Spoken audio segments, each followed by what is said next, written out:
Well, hello again all my YouTubers, and thanks once more for joining me. Now, just a bit of a departure from my usual classic dirt bikes once again, as I show my second of my personal road bikes. This is my 2002 Yamaha FZS1000 Fazer. So we're just going to take a quick tour of my one of my favourite motorcycles, an absolutely gem of a bike to ride this. So I hope you'll stay with me for the next few minutes as we take a look round. Now, as I mentioned, the bike is a 2002 FZS1000 Fazer. Now, this bike has only got 18,000 miles on the clock from new, and is virtually 100% original, maybe apart from the rear hugger, which I fitted later. But if you know these bikes, you'll know what a fantastic motorcycle this bike is, with that beautiful R1 derived engine and this quite light chrome moly chassis, but it's just a fantastic all-rounder to ride. And of course, the heart of these Fazer 1000s is this stonking R1 derived Fazer engine. Now, this is an almost carbon copy of the R1 engine, although this motor has been detuned to make this a much more user-friendly engine, and maybe not as potent as a fully blown R1.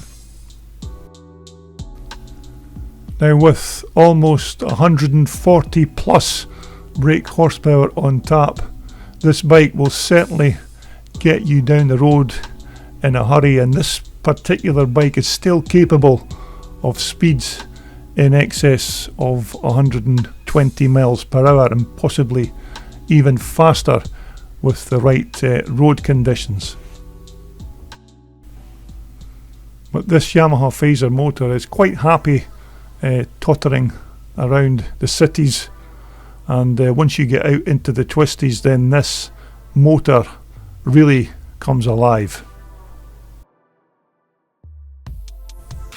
Now, a nice bank of 4 37mm Mikuni carburetors feed the fuel into that 1000cc motor, and that wet multi-plate clutch transmits the power from the engine to the gearbox. These Mikuni carburetors are slightly smaller than the carburetors fitted to the fully blown R1 engine, and this was of course to make this motor have more mid-range and make it a bit more user-friendly. Now, here we have the Fazer's X-up valve. Now, this has to be dismantled and lubricated on a regular basis, because if it seizes up, then this valve causes no end of problems for Fazer users. Now, of course, a 6-speed gearbox fitted to these Fazers, which is more than enough gears to help you enjoy yourself when you get these bikes out into the twisties. And this is just part of the remote gear selector assembly. Now, just a top half fairing fitted to these 1000 Fazers, which gives you some protection from the wind and the elements.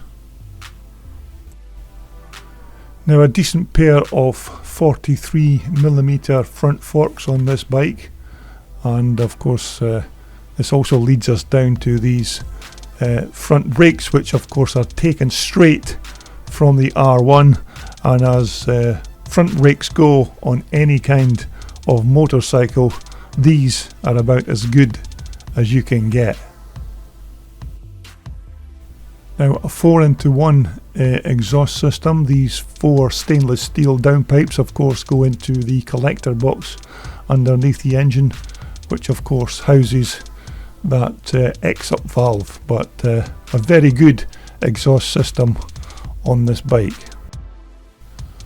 Now my particular bike still has its original rear shock fitted, although this is usually one of the first things that Fazer 1000 owners change when they first purchase these bikes. Of course, here we have evidence of a 7-week lockdown. It's given me plenty time to polish up the alloy on this big Fazer, but I must admit the alloy on my bike has never looked as good. Now this is a part I've just recently fitted to the bike. It's an external battery charging point, and it saves you removing the seat and any other side panels to charge the bike's battery. Now a very comfortable seat on this 1000cc Fazer, and for me personally, who is 6'4", it's still good for a couple of hours in the saddle before you need to stretch your legs. Now an instantly recognisable rear light cluster on this 1000cc Fazer, and when you're following a Fazer and you see these two tail lights, you know exactly what kind of bike it is. Now that's my brand new Bridgestone tyre, just fitted, waiting for the lockdown to finish so I can get out there and scrub this brand new tyre in. Now believe it or not, this particular 2002 Fazer is still on its original chain and sprocket kits, and there's absolutely no wear whatsoever in this chain or sprocket, so that's testament to how good that this bike's been looked after since 2002. Now fitting a rear hugger on one of these bikes is an absolute must to try and keep all the dirt and dust and all the other road crud off that monoshock rear suspension unit.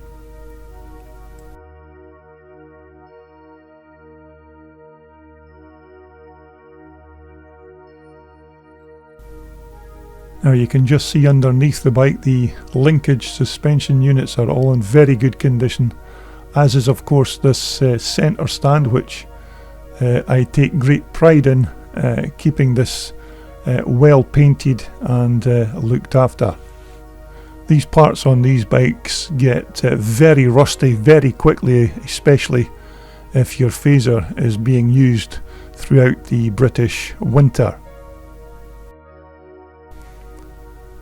Now the original stainless steel tailpipe on my Fazer, now many Fazer owners do tend to take these off and put a sports exhaust system on, but I prefer just keeping my bike as original as possible. Again, a single disc rear brake on the back, but not of course as powerful as the front calipers, but nevertheless a decent brake on the back of this bike. Now more nice clean alloy once again. Now I know this bike looks like it's never been used, but it does generally get used a lot in the summertime, but lately of course the bike has not really been out since about March, since the lockdown began. But the bike does get a lot of running even in bad weather. It's just every time the bike comes back home, it's immediately scrubbed and cleaned before putting into the garage. Now this is my little makeshift Gopro mount, which I occasionally put the little GoPro on and film some of my exploits. Now the Fazer radiator there with that guard on the front, which is an absolute must to protect the front of the radiator from stones, etc. Now all the original indicators as fitted to this bike from 2002. Now the unmistakable front face of a Fazer 1000 from that early 2000 period. Quite a decent set of headlights this time, with the old FZS600 Fazers were renowned for their bad headlights, but there was a decent set of headlights on this 2002 bike. Now, these mirrors were one of the parts on these machines that riders used to either loathe or love, but personally for me, they did the job superbly. Now, a decent set of instruments on these bikes, and of course a fuel gauge, which many manufacturers at the time were not even fitting to their machines. Now, a cable operated clutch on this bike, of course, and not hydraulic. But these Fazers also had a decent sized fuel tank. This was a 4.7 gallon fuel tank, which gave you a good few miles on a run. And another thing that gets changed quite regularly on these Fazers are of course the handlebars, but my particular machine is still fitted with the original bars and of course the associated switch gear. But ergonomically these were quite comfortable bikes to ride, even with my 6'4" tall stature. Okay, we've had a quick walk around. Let's just see if the old girl will fire up.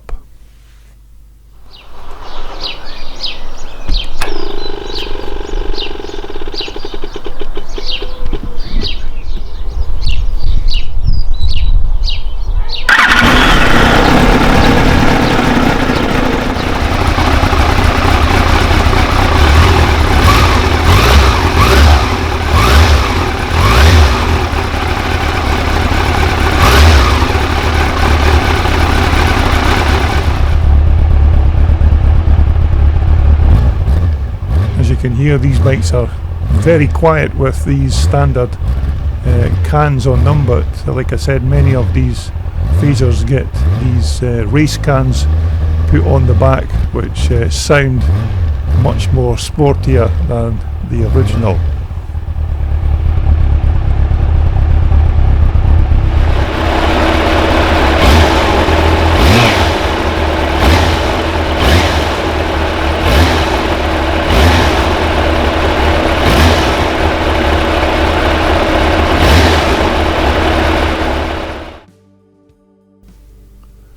Well, there you have it. I hope you've enjoyed this quick look at my lovely 2002 FZS1000 Fazer. Now, we will be back looking at classic dirt bikes once again in my next video, when we take a look at Alistair Aird's lovely BSA. So I hope you'll stay tuned to my video channel for that video coming up soon. So once again, thanks for watching, and please continue to subscribe to my YouTube channel.